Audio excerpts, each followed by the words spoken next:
In this video I'll be taking a look at the Burgundians, a faction that came with the Longbear DLC, and I am going to be looking at their unique units because I have had time to test them extensively, find their hidden stats, try them in battle and so on.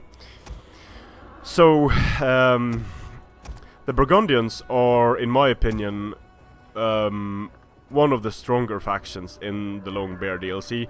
At the bottom of the pile, the elements, and then it's sort of a tie between the Burgundians and the Langobards, depending on which type of playstyle you prefer. But in terms of just raw strength, the Burgundians take it. The reason for that, one of them, the Burgundian Axman, great unit, perfect price. They have more armor than the Nordic Axe Warriors. They scare, they are immune to fear, they have resistance to fatigue. They have Frenzy, which is a questionable ability for a unit that has this high of a melee attack to begin with. Very good melee damage, very good charge, next to no melee defense. But these units can consistently get 200 kills against enemy infantry. They have the Dane Axe, they have a 20 bonus against infantry. Great units to bring. Also, in supporting cavalry fights, they can do a lot of damage. Then we have the Scattershot hurlers, and this is also a great little unit. Each of its 3 projectiles comes with a bonus versus infantry of 5. And it also reduces enemy speed, of course, so these units can slow down the speeds of a significant amount of enemy units, and when you use precision shot, their damage potential increases up to 105 damage, which is decent. Now, of course, all projectiles won't hit, they never do. This is just in terms of damage potential. And then we have the elite Scattershot Slingers, and I'm going to call them the Scattershit Slingers because they have 17 ammo. They have the same amount of missiles, they have barrage, so the rate of fire becomes ridiculous on these units. The only drawback to the Scattershot hurlers is that they have the amount of ammunition is very decent for their price, probably because they are a DLC unit. They are slightly overpowered compared to other units in the same price range. Now, they only have 125 range, and this is also true for the elite Scattershots, and this is problematic. Now, not as problematic for the elite Scattershots, because it's going to be very difficult to damage the elite Scattershots with missiles. They have, let's see here, they have a 50% missile block chance, together with 65 armor and 124 health. So projectiles wasted on these guys, or projectiles fired, is basically projectiles wasted.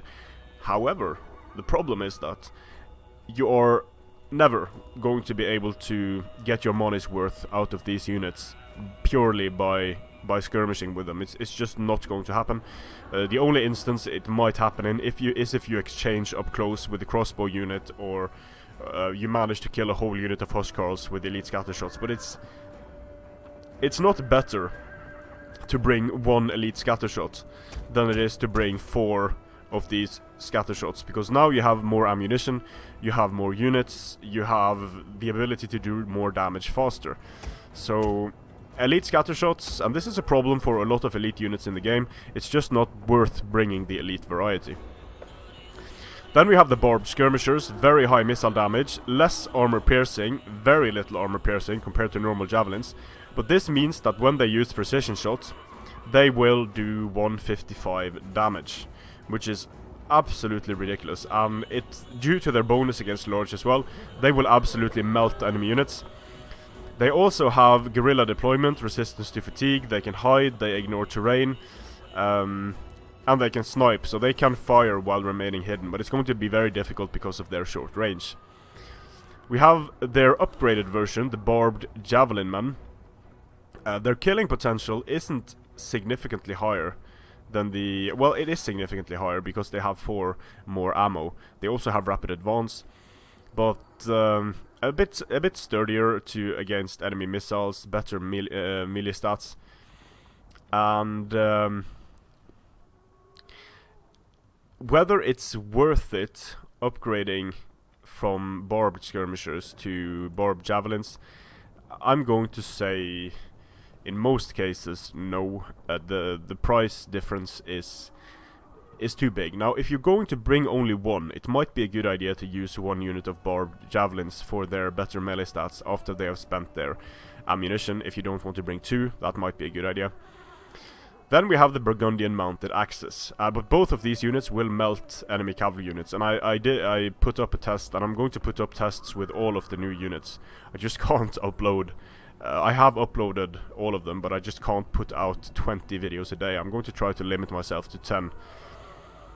Then we have the Barbed Lancers, and good charge bonus,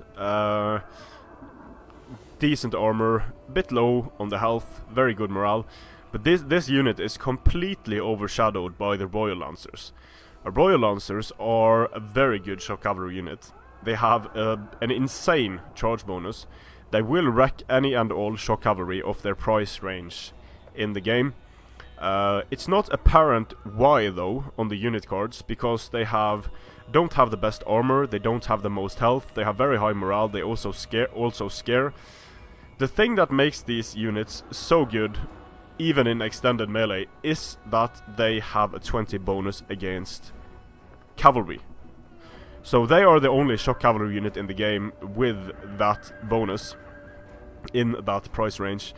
So they are, again, this is like the DLC power creep, where you probably remember the companions from Rome 2 that came in and suddenly you started seeing 6 companion builds.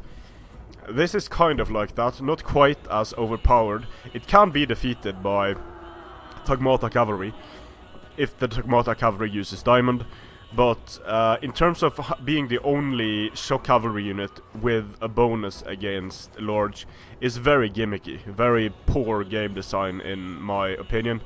But still, it's a strong unit. It's a strong unit, and it's doubly deadly if you support it with Germanic Horsemen. Then we have the Burgundian War Hounds. So let's count how many times the Creative Assembly has seen fit to tell you that this unit has dogs. 1 in the name, twice by the icon with a picture of a dog's head, 3 saying that they're very light warhounds, 4 saying here that they are the number of animals in the unit, and 5 by being in a category called warhounds, and 6 by having the icon over, and 8 by having a picture of a dog on the unit card. So the Creative Assembly has seen fit to tell you 8 times that the unit of Warhounds has dogs. They have not seen fit to include information about bonus versus cavalry on the Burgundian Royal Lancers, or range on Skirmishers, or let's see if they managed to put the bonus against infantry here. No. So yeah, that's the Creative Assembly for you. But in terms of builds, you can make some very, very strong builds with the Burgundians, both in terms of skirmishing and in terms of offensive builds. So I'm going to show you a build that I like quite a lot, and I've tried quite a lot. It's a very rushy build, but it has some light skirmishing support as well. It has a few Scattershot hurlers.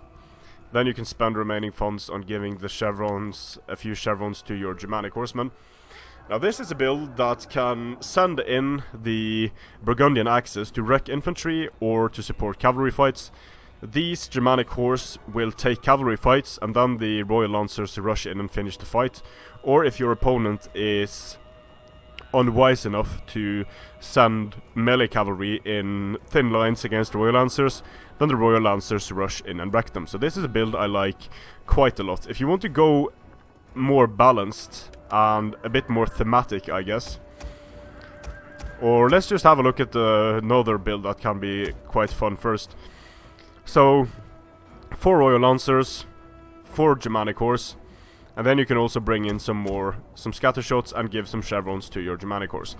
Now if you want to play around with a balanced type of setup, you can have some pikes to hold the center, some axes on the flanks, some Germanic archers from range, some Scattershots for close range skirmish support, some Royal Lancers. You're going to want, 6 cavalry in my opinion is going to be the bare minimum. And you can either choose to go for some Burgundian axes, some extra Burgundian axes, a Barbed Skirmisher on each flank to protect the flanks and to deal damage quickly to enemy cavalry. And you can also, for the remaining funds, you can either bring an additional... I would probably bring an additional Germanic horse and give some upgrades to my Germanic Horsemen.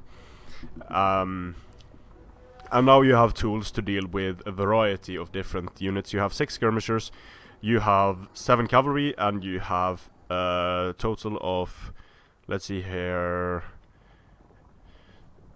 7 infantry units. So this is a nice and balanced army, and the Burgundians are, in my opinion, they are, due to the Lancers being so specialized and having the access, they are... I'm going to give the edge to these guys over the Langobards, because the Langobards have very strong infantry, but the Burgundians have very strong tools to deal with that infantry. Strength and honor.